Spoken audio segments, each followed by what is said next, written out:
G'day, g'day, g'day. Gardening Brendo today. Get up early and this is what I am doing. Quite a big job, this one.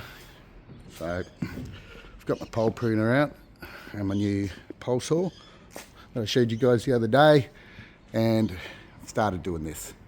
So I've cut across the front. I've just trimmed the front up. I'll probably come down and give that another trim when I finish.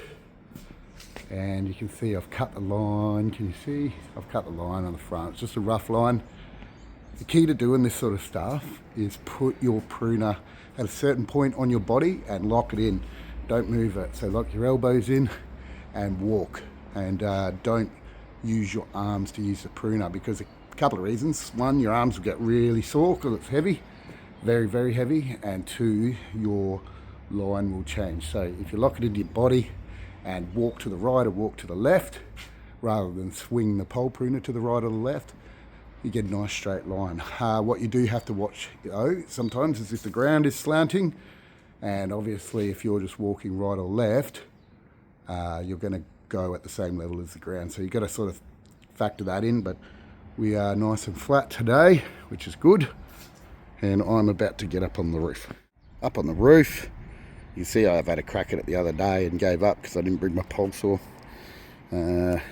Big job. I've got to get it right back to there. Right back to there. So all of this has to go, and you know where it's going. It's coming back up to the Food Forest Oz to get chippered and fed to worms. So we've roughly cut the back off it.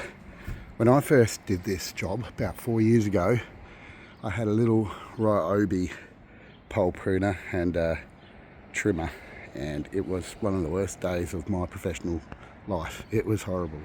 So right tools for the right job.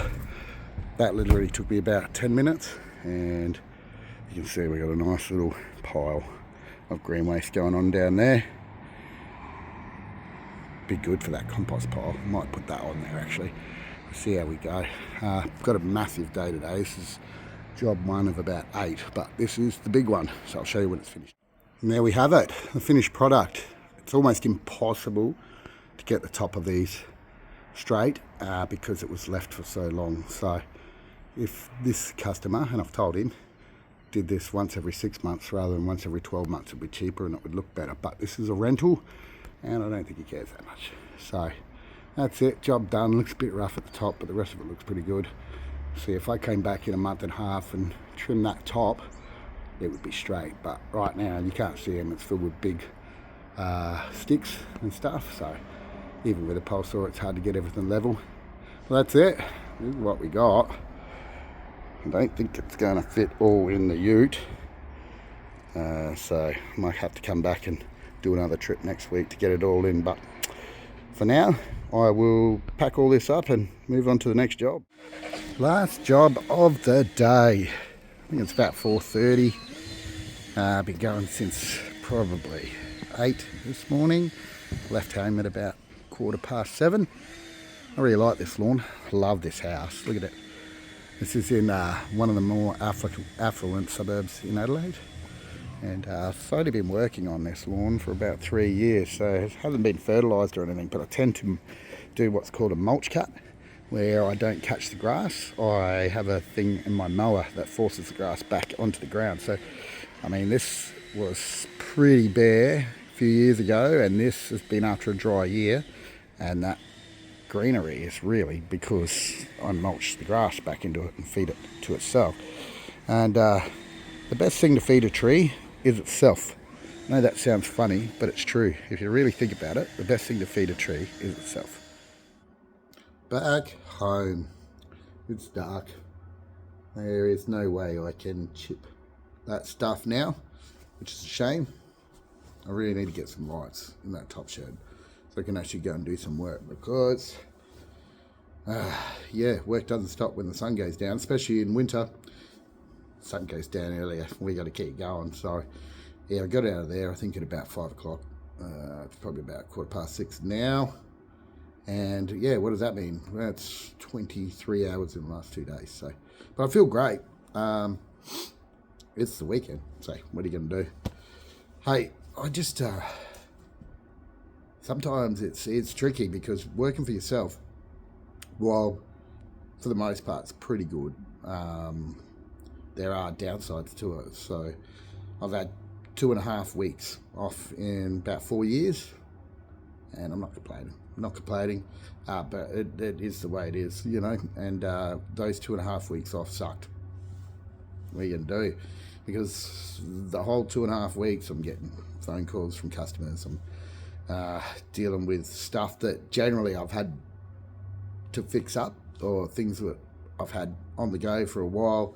I had to fix up, like last week or the week before, whenever I was on holiday. She had to go into Adelaide and do a couple of jobs. And then the rain and the weather and all that sort of stuff gets involved. So definitely not complaining. But I guess my little foray into the kitchen last night sort of reminded me actually how good I have it with this job and how flexible it can be. And maybe I need to just do it better.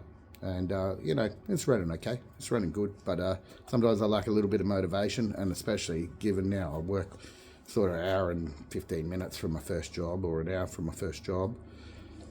You know, sometimes I lack motivation. But it's funny how something like that, you know, going back into a profession that I've done for a very long time, as much as I like the job, and I do prefer the job over gardening, the position as a whole is not as good. And this is the thing with cooking, you know, they can't pay chefs enough, and they can't sell the food for the price it's actually worth, because nobody will buy it. You know, if restaurants and that charge you what that stuff's actually worth, you probably wouldn't go.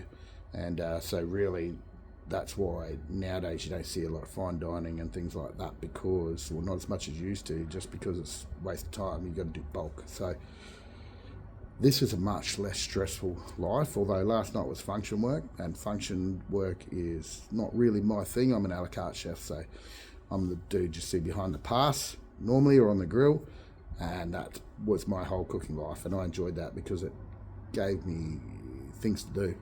Whereas function work, sometimes there's lulls, you got to wait, and then they give you times, and you say, are you ready for this time? But there's lulls in it, and I fall asleep. Well, not fall asleep, but effectively fall asleep. I end up in the dish bay washing dishes, which I don't mind doing. So, yeah, it was a nice little wake-up call, and I had a great day at work today. Today was beautiful, and got home. Leah's home. She's got the fire going inside.